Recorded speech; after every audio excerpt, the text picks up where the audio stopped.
Hello and welcome to the Wisden Cricket Weekly podcast. The Oval Invincibles are winners of the men's 100 for the third year in a row. An extremely rare feat in the short form world. How did they do it, and what will they and the competition look like next year when the new owners properly get their feet under the table? England are back in action tomorrow. Yes, that's right. They've got 3 ODIs against South Africa that could prove crucial in their road to World Cup qualification for 2027. The county season is reaching its business end. It's one of the best weeks of the year, the Blast quarter-final week, and we also know the identity of the teams who will take part in the One Day Cup final. I'm Rana, and with me today are Ben Gardner and Telegraph writer and acclaimed author Tim Wigmore. Tim, good to have you on the show. Matt Roller asked straight off the bat, when was the last time Tim did a podcast when he wasn't explicitly flogging a book? Well, that now doesn't count, does it? So you've ruined that one. Well, I was going to say that was a good question, but actually, I'd argue you did come on to explicitly flog the book, because earlier in the summer you did say to me, well, does everyone listen to every single episode? There might be some listeners who listened to the first time I was on who might not, and then there will be some who weren't listening to that episode. So should I come on again? I assured you that we've got pretty good, consistent listenership, so it's okay. But it's a very good book, and if you're a big fan of Test cricket and English Test cricket, and there's, England don't play a Test match now for 3 months, and if someone starts reading your book now, they might get halfway through it by the time the Ashes starts. If not, get a good doorstop. I haven't read it, so you still got me to convince Tim. Yeah. And then a brilliant question, one of the best we've had in for a while, actually. This is from Harrison, who says, random thought: if Wokes had to review in that final Test match with his arm in a sling, how would he have done it?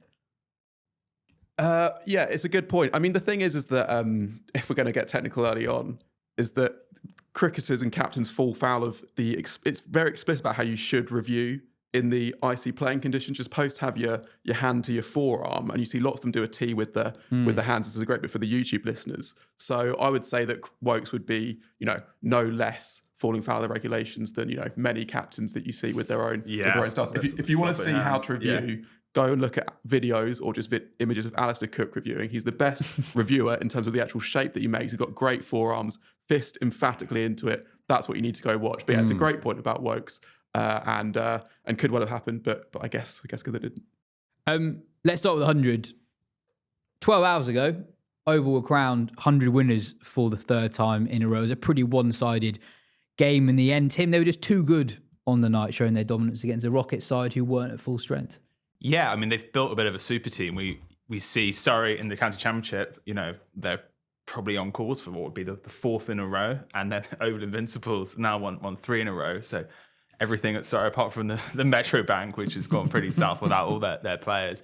I think, obviously, so T20 leagues will have 100. They're set up with competitive balance in mind, but I think the local players at the Oval, and the fact that they've had so many all-rounders local, like the Currans are a bit of a cheat code, because at this level, they're both sort of top 6, top 7 batters and good as a frontline bowler. So it just makes building a team around that very, very easily. But they clearly have got a really good culture and buy-in. And yeah, we can talk about it later, but the fact Adam Zampa wants to come in for one game, which I don't actually like that he's allowed to do that, but it's also, to be fair, he had played for over the last 2 seasons and clearly was part of the structure.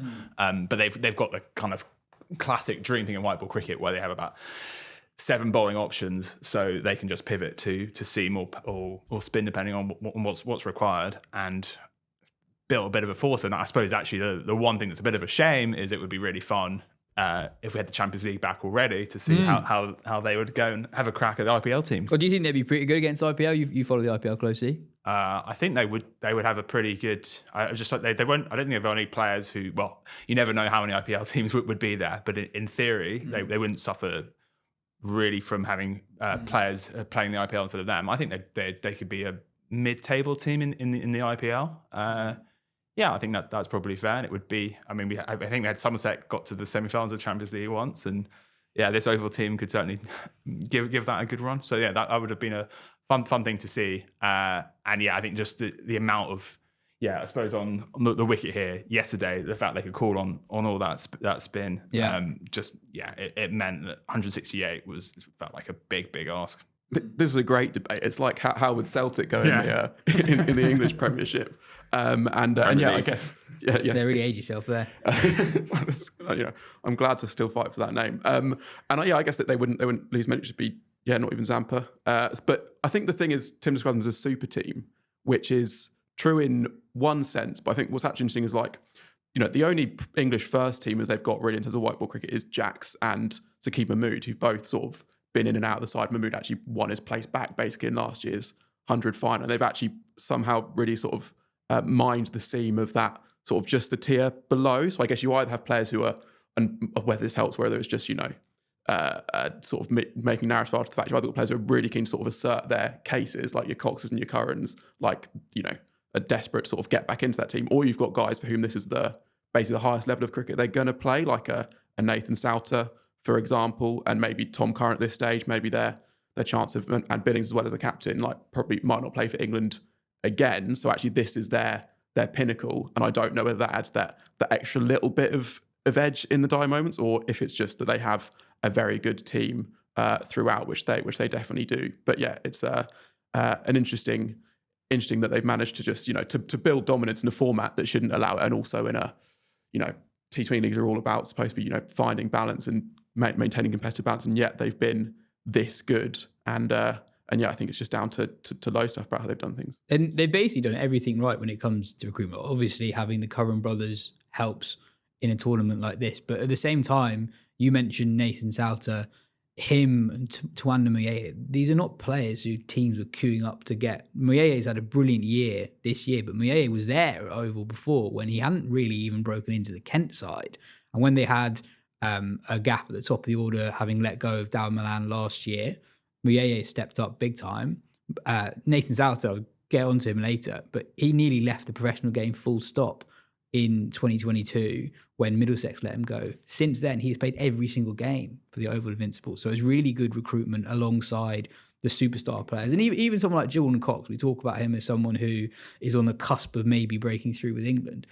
He is someone who, until quite recently, actually didn't have a great white ball record. He'd done well in the Blast without being exceptional, even in years where his record on paper was pretty good for the Invincibles. In terms of averages, he wasn't necessarily scoring particularly quickly, but this year he's gone up to a completely different level. So they've invested in youth in quite an interesting way. And it's not actually something you see that much in franchise cricket. You see it in the IPL a little bit, but not always that successfully. Well, no, I think the issue often in franchise cricket is if you only have players for 2 or 3 years, by the time the players are good, they all have to go, basically. We had this with Delhi a few years ago where they basically built a really good team for 5 years' time, and then they all had to release the players as they were getting the upside.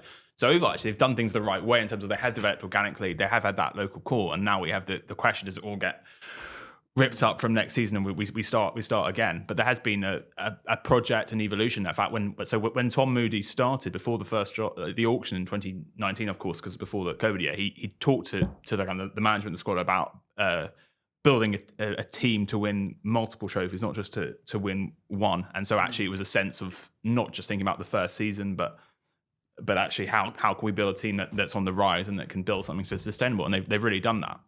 So yeah, it's been a tremendous feat from them. And there is a bit of a shame that this could be the end for it. And of course, there's this, they're the only sports team in history who's going to give up the name Invincibles voluntarily. Yeah, we'll get onto that in a bit. Just on the game itself, Jax, brilliant up top, 72 off 41. Player of the tournament, Jordan Cox, then 40 off 28. They ended up on 168. It could have been miles more because the Rockets did really well at the end of the Oval innings. Just 23 runs scored off the final 20 when they were very well set. Trent were never really in the run chase, even though they got through the power play without losing a wicket. They started pretty slowly, 38 without loss after 35. But then the game was killed by a 10-ball set by Souter, who took 3 for 3, accounting for Root, Rahan Ahmed and Tom Banton. I was really pleased for him. As mentioned, he's one of the under-the-radar guys in that Invincibles team. And in that run of winning 3 in a row, he's one of 4 players in the team who's played every single game. So him, Sam Curran, Will Jacks and Sam Billings. And as I said earlier, at the end of 2022, Middlesex released him. He didn't have a county lined up, and he thought that was it. I spoke to him last year, and he said he was playing a twos game at Billericay. And he was packing his bag and thinking, this actually might be it. I might not never play professionally again. He was 29 years old, had done well in the Blast, but how often do counties pick a domestic player just for the Blast? Not that often. Durham handed him a lifeline, and since then he's not looked back. He's won the 100 3 years in a row with Oval. His record for Durham is totally ridiculous. 63 wickets at 17, an economy rate of 6.9 runs and over across 48 games. And when I spoke to him last year, it was quite refreshing speaking to someone who's that good, who also has a very philosophical outlook in terms of where his professional career sits within his own life. So he said, I've got that realisation that I'm probably not an Adam Zampa or a Sam Curran who could probably finish cricket and not have to work again. I've got that feeling that, you know what, this is good. I get to play in front of a few full houses, and at the end of the day, I'll probably have to go cut some grass or clean a toilet. So yeah, I think for me, it's just about enjoying it. It is worth saying just how hampered the Rockets were by injuries. Lockie Ferguson went down in the warm-up. Sam Cook injured in the eliminator, and that was after they'd already lost Adam Hose, Tom Alsop, and Max Holden. It would have been quite something if a side with Ben Sanderson, Ross Whiteley, and Ben Cox had beaten the Invincibles in a 100-ball game. And yeah, just on how rare it is for them to do so, for a team to do so well in white ball cricket. In the last 3 years, they've won 21, lost 5, and tied 1. And there's a piece on ESPN Cricket Info this morning that charted the times that when a T20 side has won a league 3 years in the bounce. In the last 10 years, the only 2 teams to do it. Can you guess? The Gardner and Moores haven't, have they? In the CPL? You might need to give us a hand here. I don't think you're going to get them. It's not Moulton, no. No, it's the Jaffna Kings in the Lanka Premier League from 2020 tip of my tongue. to 2022. And then the Titans won the pre-SA20 South African competition between 15 and 17. The only 2 sides to do that in the last decade. Next up, a voice note question from CricViz analyst Ben Jones. Should the ECB be doing more to protect the identity and the brand of Oval Invincibles, given that the 100, particularly the men's tournament, has lacked a bit of narrative and identity across the 5 years? It's been, it's done its job, but maybe as a sporting spectacle, it's kind of lacked a bit of a through line, a bit of ongoing context. And suddenly they've got arguably the best franchise cricket team in the world, the highest win percentage of any team in the history of franchise cricket, 3 wins in a row or 3 titles in a row. And it looks like the response to that is going to be to change the name, change the kit, and get rid of all the players.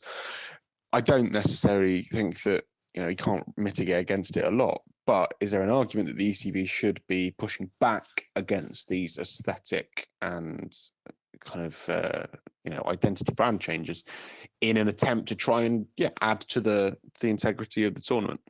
Yeah, I think there was a problem where the best team will now cease to exist as a meaningful entity, even in terms of all the merchandise is now a team that's like the Newton Heath of franchise cricket, Oval Invincibles now.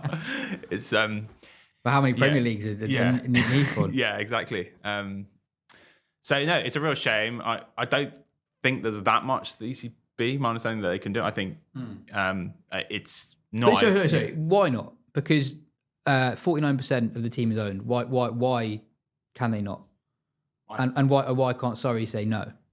I think the 49% was bought on the understanding of being able to have a more than 49% of the say.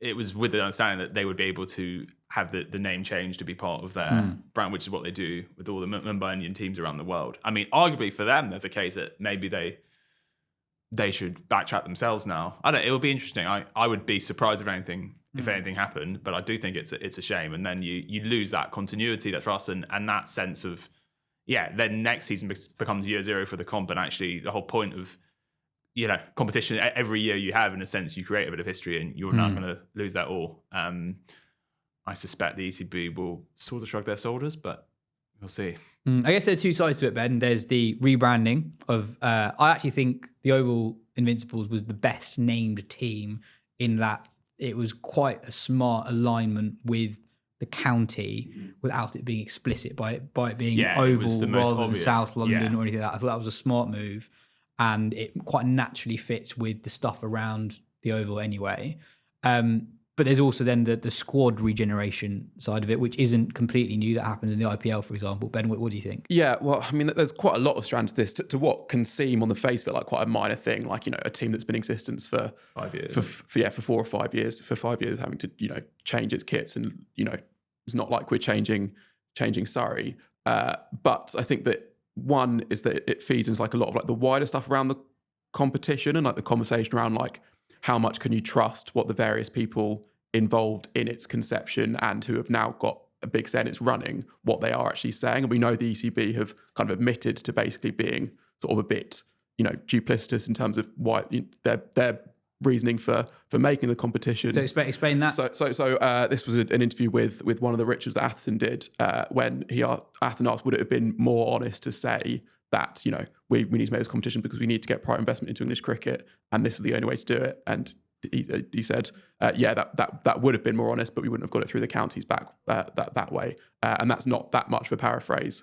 And so then you start sort of getting almost conspiratorial about all the things, all the reasons why they had to build this competition. And I think actually there was a lot of sense that there were lots of things true at the same time. Like they did want to re-energize, you know, a fan base, or like especially a young generation that had fallen out of cricket a bit. And we have seen that it has done that a little bit. And, you know, that the 100-ball format was needed for lots of different reasons. But then once they start rowing back on all these things, you start almost doubting lots of that. So that's one thing, is that you can start thinking like, oh, actually, why was this thing created? Then what does that mean the intention is for?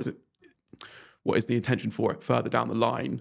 You've also then got the fact that, you know, then you start worrying about, well, they've said that these team owners, they just own the teams. They don't own the summer. They don't own the competition. They are just one of, you know, of many stakeholders. And, you know, they're not going to have greater say to come and, you know, rip up the summer and do what they like with. That might be true in their heads and a little bit. But what you've also got here, and what this shows, you've got these kind of, you know, well-meaning county chairman and ECB bigwigs who are sort of like, you know, good at their jobs. But what they're dealing with is these like cutthroat billionaire businessmen who are very used to getting what they like, have now bought something and are not going to be very happy to be told that they can't do what they by like. a team that keeps finishing 7th. Yeah. Well, that too. So, but also, you know, when it comes to say England player availability, when someone needs a rest, that is going to be harder to do when it comes to the introduction of a 9th and a 10th team, or the introduction of a full round robin of games that kind of just pushes further and further each way into the summer. Those are the things going to be harder and harder to say no to, because you've got people who have done, you know, paid a lot of money basically to have this thing and want it as they want it, basically. And then the other thing as well is that like there's a lot of just, but this is going to, I think, essentially from next year or at some point down the line, just look like every other T20 competition, like SA20, like ILT20, except with fans in the grounds. But to be fair, there are differences between those competitions. You just named two that are completely different. Yes. Yeah. Okay. Well, it's going to look like SA20 basically. But SA20 is a good comp. It's a good comp. Yeah. But I think there's also the thing like where you're going to have just a few competitions. I think the BBL will also end up looking similar to those two. So you're going to have basically the IPL, which is big, and 3 sub IPLs with like a few differences between them, but not loads. But I think the thing is with that restructuring of teams, that's one of the alarm bells that rings, where it's like, they're like, oh, well, that's just the best way to do things. And it's just like, well, just because that's how it is in every other T20 competition, but have you actually interrogated the claim for But what you to be need for fair, British it's not sport? the same in every other competition. I mean, I think the broader issue is I don't think people are on the same page as what they want to get out of the competition. I think owners, I'm not entirely clear what all the owners are actually wanting from being involved in the 100. The ECB, we know the original reasons for bringing the 100. In fact, the original reason is ECB are very worried that the broadcasting rights for bilateral cricket that doesn't involve them playing India or Australia is going down. So the idea of the 100 is you have a big marquee comp every year, even when you have, like last summer, you have Sri Lanka and West Indies touring. So in a sense, it's a answer to a problem the ECB have helped to make themselves by not supporting other countries enough. No, 100%. And that's a big part of it as well. And it's also around the concerning surveys that were done pushing a decade ago about how not unpopular, but not popular cricket is among kids, basically. There was that famous survey that you ask kids what are your favourite sports, and cricket wasn't in the top 10 for a lot of kids. England players at the time were just not that well known. They still don't have that great visibility. We talked about free-to-air cricket last time round. And I think that lack of alignment could come back to bite the competition, because for all the flaws of the 100, those actually involved with it in the first 5 years have been pretty aligned in terms of what they want to do. Sometimes to a fault. I think I was watching the BBC coverage yesterday, and I think the BBC's coverage of cricket overall is absolutely brilliant, outstanding. I think their TV coverage of the 100 is strange and I think lacking in a purpose. I don't know who it's aimed for. I was watching some of it yesterday just to be interested. Like, this is a final. What does it look like? And there'll be really important passages of the game where they're just not actually talking about the cricket, and the whole tone of it didn't have the seriousness that you would associate ordinarily with the sporting final. We talked about the infectiousness of serious sport and how that can drag casual fans in or new fans in, and that doesn't happen. And it's just completely different to Sky's coverage. You flick over to Sky, that was free to watch, by the way, on their YouTube channel, and it's really serious, but also lighthearted as well. They had Michael McIntyre in the pod for a bit. And so it's still fun, still probably more accessible than Test cricket, but also they're clearly talking about the cricket. So there's a lack of alignment there as well. So yeah, I'm fascinated by what happens next year, because I don't think it's that clear. Yeah, and my point just on what works in British sport is that we like in British sport, I think, teams to build up sort of dynasties over a long period of time and to have that narratives that go not just over a season, but season to season. And so to just have that artificial level of the playing field would be almost unique in British team sport, I think.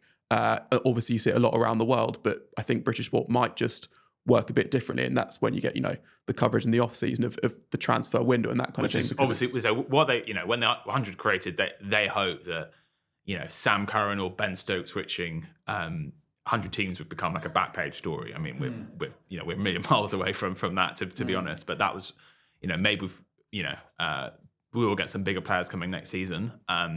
But yeah, to go back to the Oval thing, it's interesting that Oval are the team that are easiest to support if you're like a fan of their host county. That it's just such an obvious thing, and to lose that is a shame. And actually, the rolling. I think 100 needs to be careful with the revolving door of faces and having different players playing every season for a different team, because it does it makes it harder for casual fans, and it sort of does sort of hurt a little bit the kind of integrity on one level as well. And then you have that, but then you also have a thing of the Oval now too dominant. I actually think it's not bad to have some dynasties. It's a good storyline, because everyone wants to. Suddenly, anyone beat Welsh Fire beat Oval. It's now like a David and Goliath story. Well, I'm just thinking that the articles you're likely to get, like on BBC Sport, Telegraph, whatever, that gets in casual-ish fans of cricket in the 100, something around who can stop and what can stop the Oval Invincibles is like quite a good early or pre-season hook. Anyway, here's Butch on what he thinks the tournament should be wary of going into 2026.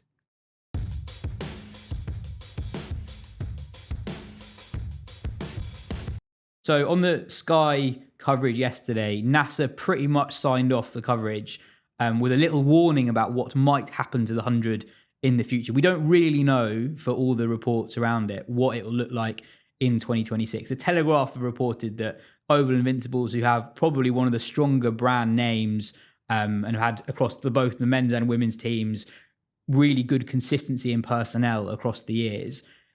There are reports that they're going to be renamed Mumbai Indians London, MI London, next year, and potentially changing the colour scheme, moving away from that Oval brand. We don't really know what it's going to look like in terms of player retention. I fear that people might not be aligned in terms of what they want from the competition, various owners and the ECB. Are you concerned about what the competition might look like next year? Because I think the broad consensus is 2025 was the best year. The women's competition has always been good and watchable and in many ways the pinnacle of the English summer. And the men's game this year, with the greater involvement from established England players, higher profile overseas, that was probably the best year too. I guess the danger is that you remember just how difficult it was to get people to buy into Manchester Originals, Oval Invincibles, all of the new names in the first place. You then get 5 years down the line and people are starting to, I was on the tube the other day and I saw somebody getting on the tube on the Elizabeth line wearing a Manchester Originals hat. Manchester weren't even playing in London that day. You know, it was kind of like, oh, that was slightly odd. You suddenly maybe finally got to the point where people are starting to see these things as entities in their own right, and it's not a gimmick, that the teams now exist and people have an affinity to them. And then you go and change. I mean, particularly changing the names. You know, changing the kits. I'm not so worried about that, I guess, because the owners or whatever. You know, the thing with Lords trying to make that match up more to the MCC or whatever it might be. It kind of makes sense, but changing the names now that they've started to trip off the tongue. You know, they've started to have less trouble saying them on commentary, for example. You know, before they were so incongruous and so difficult and so sort of weird that they were difficult to kind of get right when you were calling games on them. That's gone now, and I think for the fans, they've also become very much part of the identity of the team that they're supporting. So changing them would be a big move.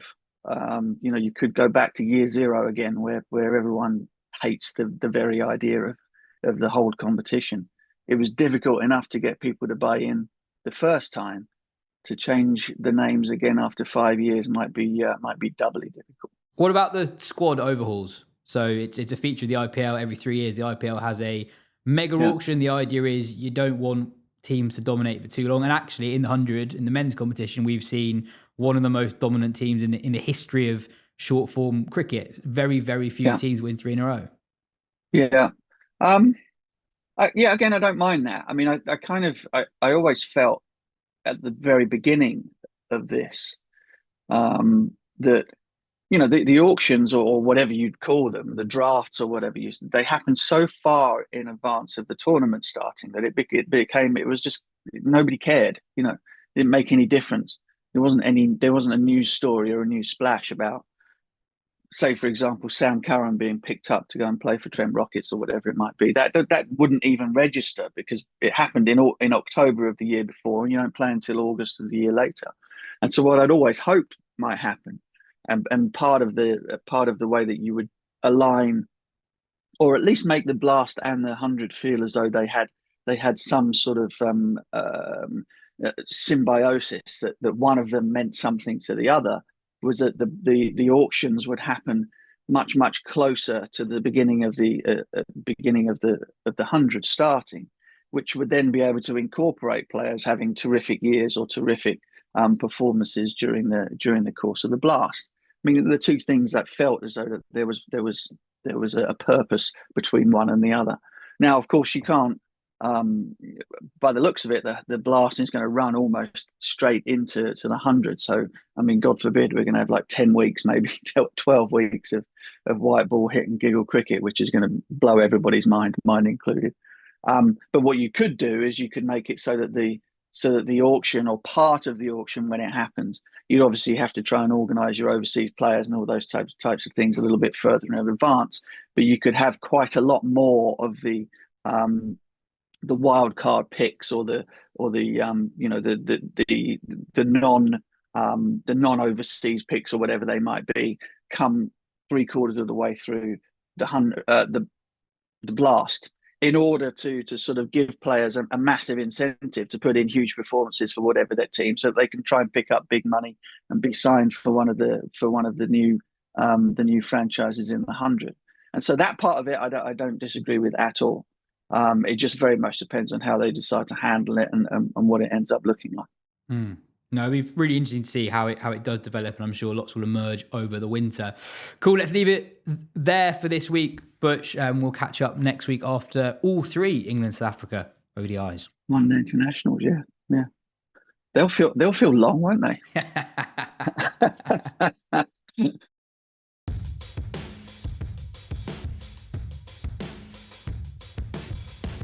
Will Ashwin be there next year?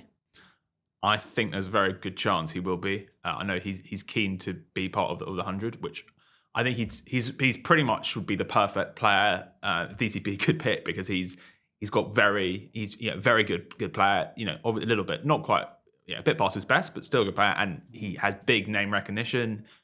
He'd also, from a kind of broadcasting point of view, to have him mic'd up would be absolutely fascinating. He's the kind of guy, we could get a Shane Warne, Brendan McCullum moment, the Big Bash. So I think Ashwin signing would be really, really fun, and that would be good for the comp. But I actually think to go back to when the comp launched, I think there was definitely, with hindsight, I think it's kind of regrettable that teams ended up going for kind of marginally who was the next best player rather than getting, there was no Gale, for example. Even Peterson at that, 2019 wasn't actually a long time retired at all. So actually there's an argument the ECB should have had a kind of almost one icon player per team who they just gave to each, and then the rest kind of done on who's actually the best player. Yeah.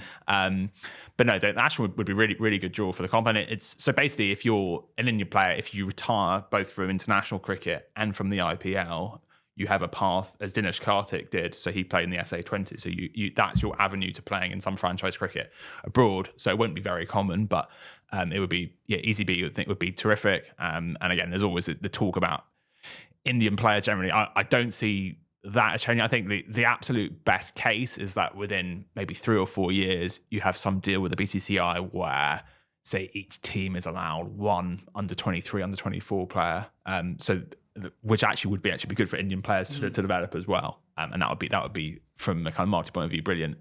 Because there is that thing where people always talk about the Indian market, but actually if games don't have Indian players in, it's a bit of a myth how popular they are to watch in India. Ben, part of the victorious team was Adam Zampa, and we had quite a few questions in on his appearance for the Oval. So, as Tim mentioned earlier, he was flown in just for this game, but had been part of the Oval squad in the previous 2 years. He flew in all the way in from Australia just for this game. And originally, it was thought he'd be playing for Surrey this week too in their Blast quarter final against Northants, but he has been withdrawn from that for unspecified Cricket Australia requirements.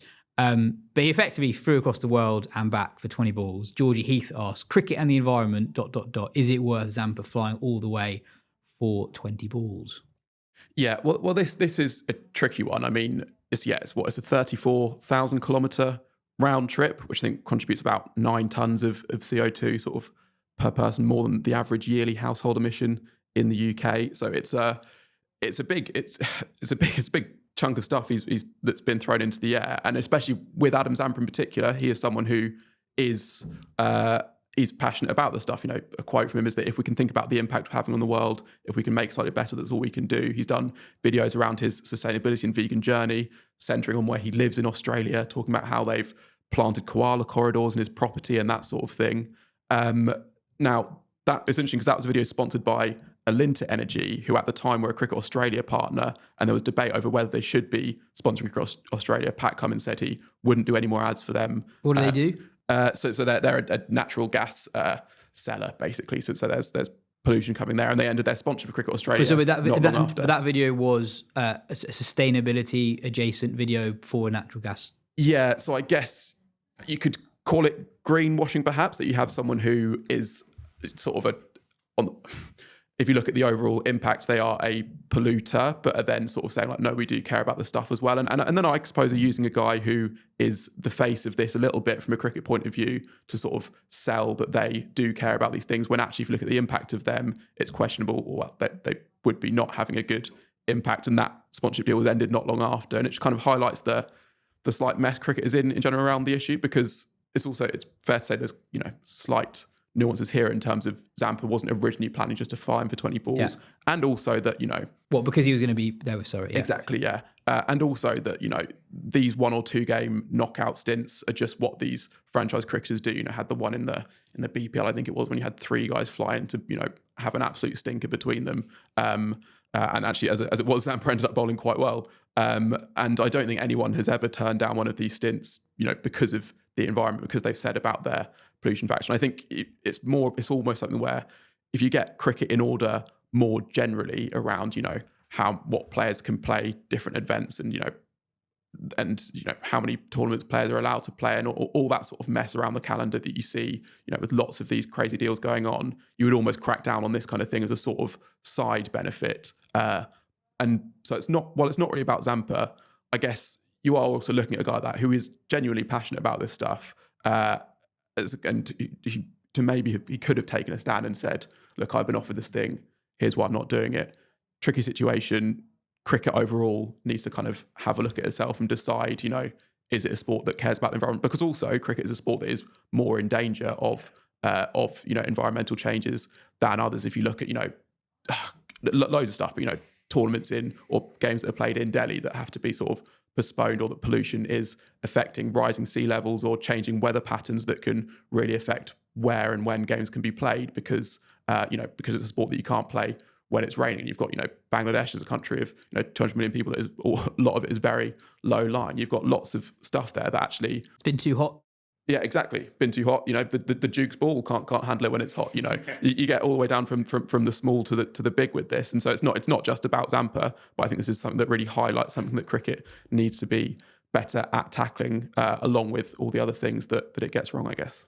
Yeah, no, it really stinks. I mean, obviously, so we're here at Lords, and Lords has got a lot of praise for it's built the water reusable the water fountains, and although I think there should be a few more here, because you're seeing massive queues, and these things that the cricket does and gives itself a big pat on the back. But I do feel then there's these big things, and cricket kind of shrugs its shoulders. And actually Ben's right, because I did a big thing last year on basically how cricket is broken, and being it, and this kind of links to sometimes players, they can earn more money when they're not so early in tournaments because they go to another tournament as a soft landing. So actually, if you fixed quite a lot of those macro things, then you help to make the game a bit less environmentally damaging as well. So, for me, I don't think you should be able to just come in and play a knockout game. In fact, some people said, you can't do that because Dwayne Bravo did that for us in, I think, finals day 2008 or something. Well, actually, he did that, and then it was subsequently they did a rule change. So you now can't come in and just play a knockout game in the Blast if you haven't played anything before. So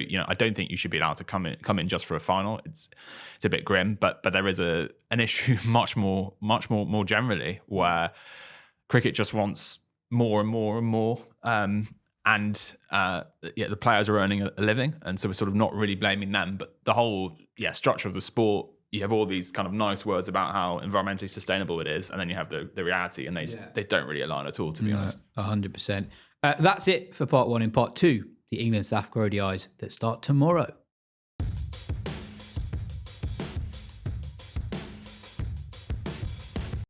A reminder that we have collaborated with Hertfordshire-based brewery Mad Squirrel to revive the Wisden beer range, featuring the Little Wonder, the nickname of John Wisden, which is a 4.7% pale ale bursting with tropical fruit, layered with aromatic herbs and anchored by a bold, weighty bitterness.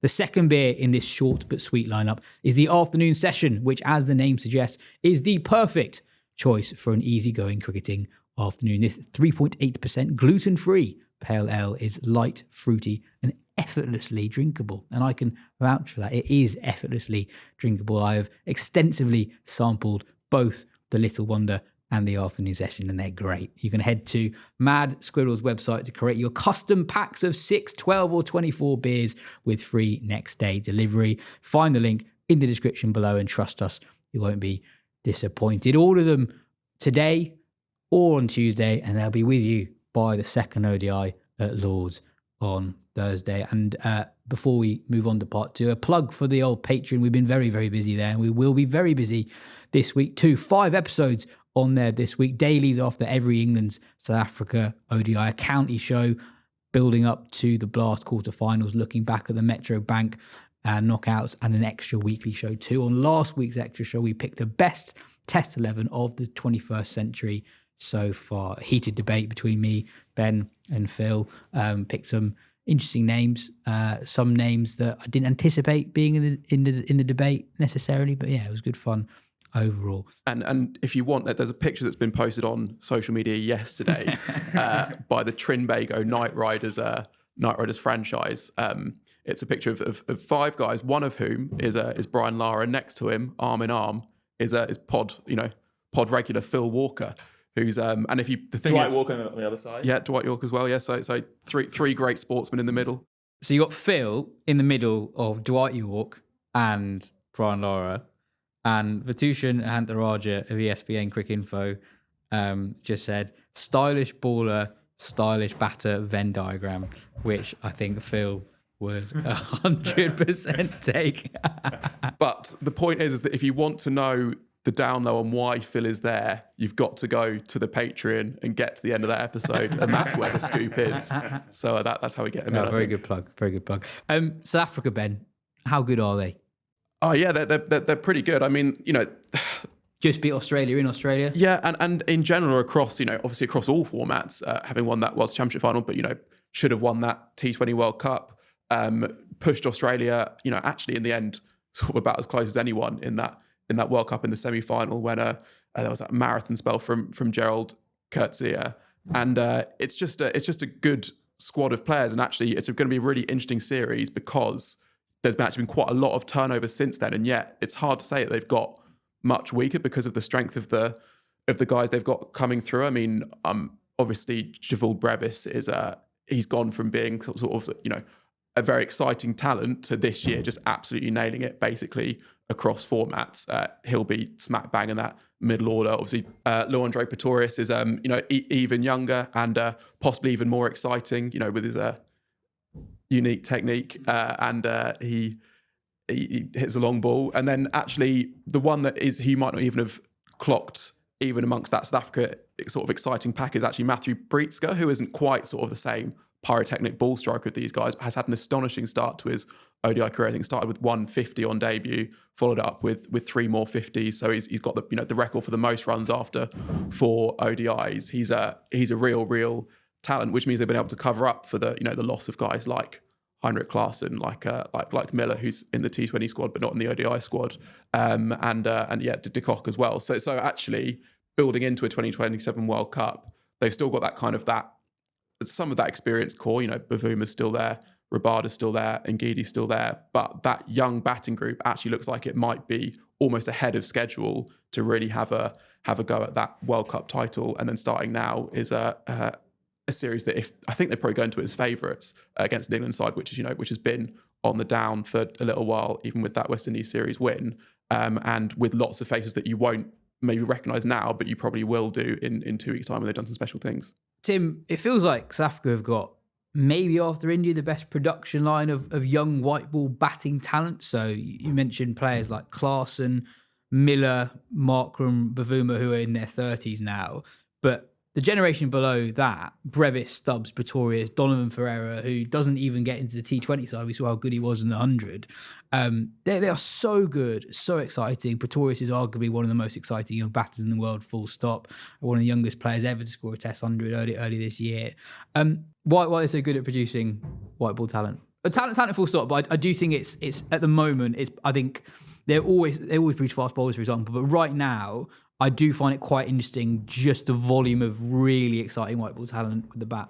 So as a young kind of, South African good at cricket, the path now is SA20, and that was launched in 2023, but that is transformative compared to being a good player in the domestic circuit, but you don't earn a huge amount. So I think why does that make a difference? So for example, why would that make more of a difference in South Africa compared to the 100 in England with our young players? We have 18 counties and only 8 teams in the 100, whereas, and just the economics, of that, I think, it's so transformative in terms of what you can earn, but also you have it's only 6 teams, so the concentration of talent is massive. So in fact, it's probably maybe so high quality standard than the 100. That it probably is. I think you have 4 overseas players, and you have the 7 South Africans. So that's a very, very high standard competition.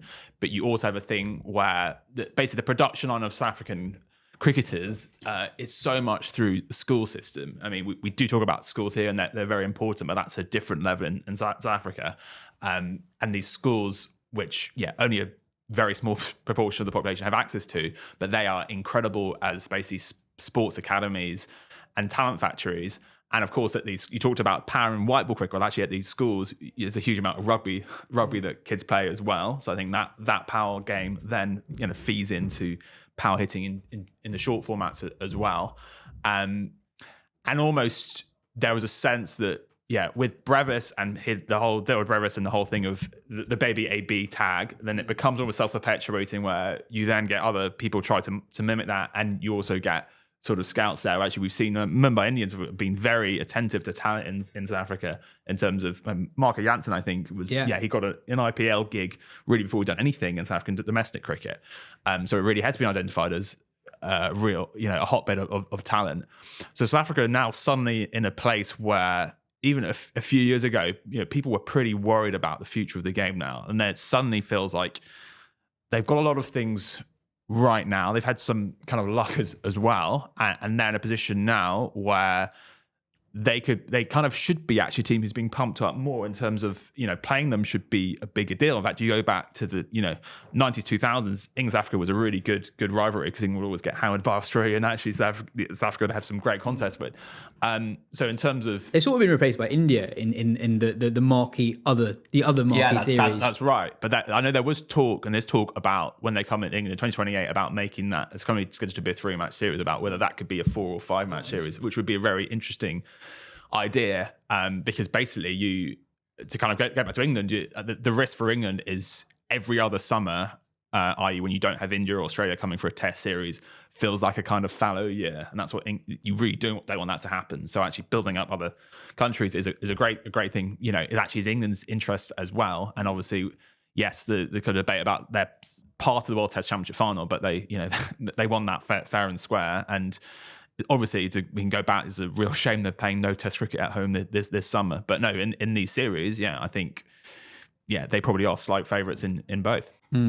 Just on what this series means for England. So England aren't 100% guaranteed of qualifying automatically for the World Cup. So to qualify automatically, you either need to be not all the co-hosts actually, because Namibia aren't getting this, but South Africa and Zimbabwe, they qualify. 4-member co-hosts. Yeah, 4-member co-hosts, they qualify automatically.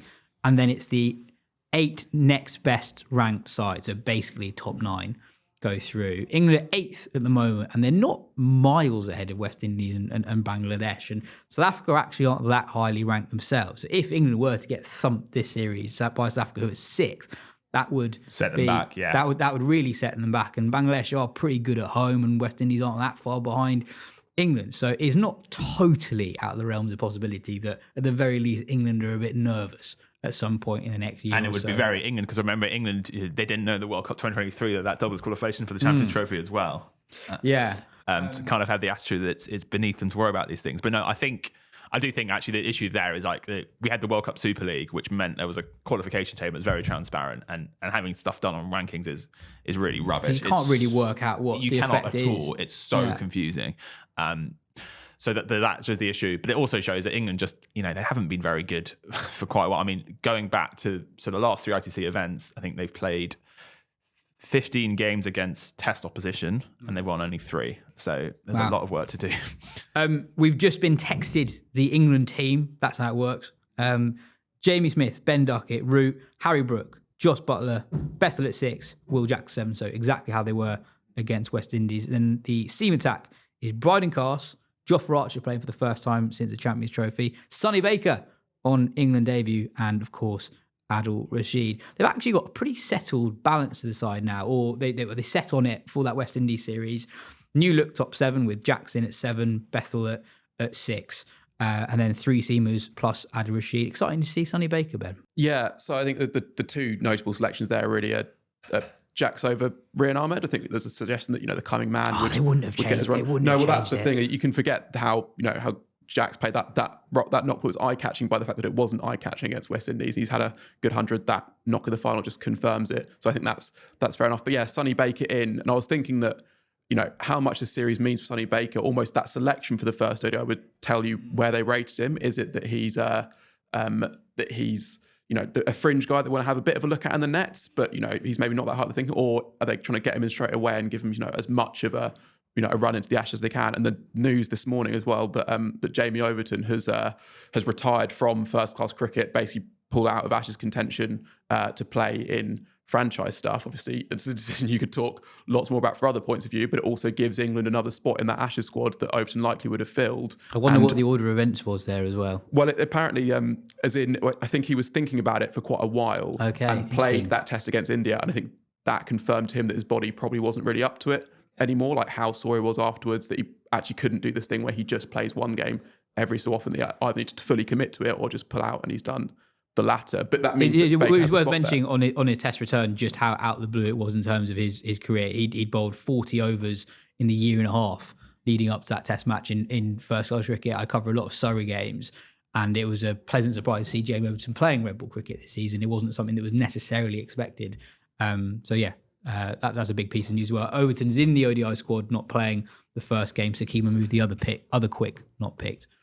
But yeah, to go out to the ODI side, the issue for England is it's a nice looking team in terms of you've got 3 guys in the top 7 who can bowl spin, and Joe Root, Will Jackson, and Bethel as well. But the World Cup in South Africa is in October, November in 2027. So it's kind of, you'd probably want a minimum of 35 overs of seam. So it goes back to you'd ideally like someone in the top 7 who can bowl seam, which I guess Ben Stokes is probably very unlikely, I think, by that point. Sam Curran is the kind of obvious potential because I think if you kind of have to bowl 20 overs of spin in early season in South Africa is not necessarily where you want to be as a team. Although Will Jacks at 7, I do actually like that as an idea. It's just how you fit all the pieces together. And I don't think Harry Brooker's captain's privilege. I don't think he'll be bowling too much of his team himself. I think a big issue with Sam Curran is that he played so much for England at number 7 and has a really poor record in both white ball formats at specifically batting at 7 or 8. And we've seen the last couple of years, he's a 4. He's a 3, 4, 5 in white ball cricket. And how do you get that? How do you get him in? If Root's 3, Butler's at 5 and Brooks in the middle at 4, where's the spot for Sam Curran in the side? I completely get your point. You ideally would have more overs of seam at your disposal, but it's really hard to work out where Sam Curran fits in. And I think everyone in cricket at the moment, in English cricket, agrees that Sam Curran probably isn't a frontline seam bowler. No, he's a guy to level. bowl 5 overs. Exactly, yeah, exactly. So it's a very, very difficult. I mean, yeah. So Curran for Jacks is potentially, if you need the extra seam going down the line, there's an element of sense to that, and that has still Sam Curran batting at 7, but I don't think there's a path for him to bat hard and 7. I mean, even with Jacob Bethel at 6, you think in 2 years' time, England might think he should be batting at 4 or 5. So again, it's it could change very quickly. The classic thing in white ball cricket where everyone wants to bat higher up the order, and that's why England with backing Jamie Smith as opener, which I think is a very fair call again. But there's such a logjam at the top. Yeah, Smith as opener, it's definitely fair. I think it's going to be really interesting to see just how he approaches it this series, because he has, in both white ball formats, he has basically come out with an intent just to basically score boundaries off his first, 5 balls to straight away take that ball on. And I guess what's interesting is, firstly, does he keep doing that? Because it's interesting when he is a very, very talented ball striker. There's no doubt about that. But with him in Test cricket, you get both sides of it. You get that he can construct innings, that he can survive through a tough period, and that he can then capitalise. He can pick his moments to counter attack, and then to sit in as he did that 100 before lunch, and then reining it back in that Test series. Playing like this in ODI cricket, while he might well be capable of doing a pretty decent sort of imitation of that McCullum role, does it get the best out of him? And it's also interesting that it is that McCullum role that's the archetype for this, because this might just be something that Brendan McCullum thinks you have to have in ODI cricket, that this is how he played in for New Zealand, that you kind of have to have one guy in ODIs who is trying to be 50 or 30 at the end of the power play. But in a sense, if they wanted someone to do that, Phil Salt was the guy. And the problem with Phil Salt in ODI cricket was he got out in the power play every time. But sometimes he'd get 30 or 15 balls, and you'd say, actually, he's done his job well. I think with Jamie Smith, they have a guy who can actually bat 30 overs that can get 100, as with Ben Duckett. But yeah, so there might be an element where if there's an early, if Duckett gets out early, then maybe Smith is more inclined to bat long, and while they're together, he's happy to take a few more risks. But I do see Smith he's a very adaptable player, and he gives you a lot. And also remember the classic thing in white ball cricket, which makes it very hard to analyse kind of between ICC events, is you get a disproportionate amount of bowlers, especially fast bowlers who are resting bilateral cricket, which means actually you come to ICC events, the scores always get lower, it gets harder to bat, and kind of often you see more classical batters do better in ICC events compared to bilateral cricket, because actually the ball is moving around more. It's cricket. You need that kind of that base of a game, which I think is part of the rationale for Smith. And again, with that World Cup being early season conditions, there might be times when actually 44 off 10 overs is a really good result. Yeah. I think England just see him as a batter with more gears and salt, basically. I think it's a lot of cricket sort of is sprung upon you. There's no build-up. We go straight from the India series, straight into 100, straight from the 100 into South Africa series. But I think it's going to be a really, really interesting series for several reasons. Elsewhere in the world this week, Sri Lanka beat Zimbabwe in an ODI series. In the first game, Zimbabwe needed 10 off the last over with 5 wickets in hand. And then Dilshan Madashankar took a hat-trick to win it for Sri Lanka. In the second game, Sri Lanka chased down 278 in the last over. Pathum Nissanka scoring his 7th ODI 100. So Sri Lanka are on quite a weird run in ODI cricket at the moment. So if you remember, they did badly the 2023 World Cup, finishing in the bottom 2, which meant they didn't qualify for the Champions Trophy. So when you're looking at who's going to be in the top 9, you think Sri Lanka will be one of the teams struggling for World Cup qualification automatically. They're 4th in the ODI rankings with this extraordinarily lopsided record where they just played loads at home and not much away. So since the 2023 World Cup, they've won 19, lost 6 and tied 1 of their completed 26 games. They have won 15 and lost 2 at home. An amazing record. And prior to the Zimbabwe series, won 2 of 6 completed games. Ben, your Metrobank Minute.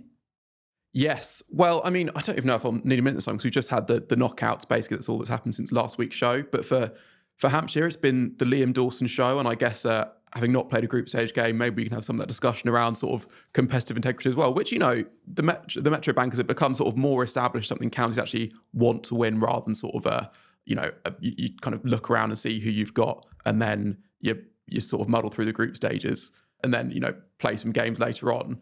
There might be a question over, do you want these big guys to come back in at the end of the 100 and sort of completely change how good a team is? But he has been brilliant. He took 4 for 33 in the quarterfinal against Middlesex to defend 230 and then hit 142, his career best in the semi to take the Hawks up past 300 from 78 for 4. That game was probably the best of the 4 knockout games we had. Imam Haq made another 100 in the campaign and he was Yorkshire 146 for 1 and then 171 for 3 when he got out, well run out by Eddie Jack, but then collapsed to lose that one. And then on the other side of the draw, Somerset beat Gloucestershire in the West Country Derby playoff to set up a semi-final against Worcestershire. So 3 wickets for Jake Ball and Tom Lammonby in those games. Lammonby having another good performance and then runs for the Roos, but they were just blown away by Khurram Shahzad from Pakistan in the semi. He took 4 in his opening spell in the defence to basically end the game in a contest. So it's a Worcestershire versus Hampshire final at Trent Bridge in just under 3 weeks' time. And finally, one of my favourite weeks in the cricket in Canada, the Blast quarter-final week. We're talking about serious cricket where people are really into it being infectious. The crowds in the Blast quarter-finals are always good. Wednesday at the Keir Oval, Surrey versus Northants. Durham host Hampshire on Friday. Kent go to Lancashire on Saturday. And Somerset host Birmingham on Saturday. If you can watch it, do. It's always great. That is everything for today's show. Cheers for joining us, Tim. Cheers, Ben. This has been the Wisden Cricket Weekly podcast. We'll be back at the start of next week after the England-South Africa ODIs.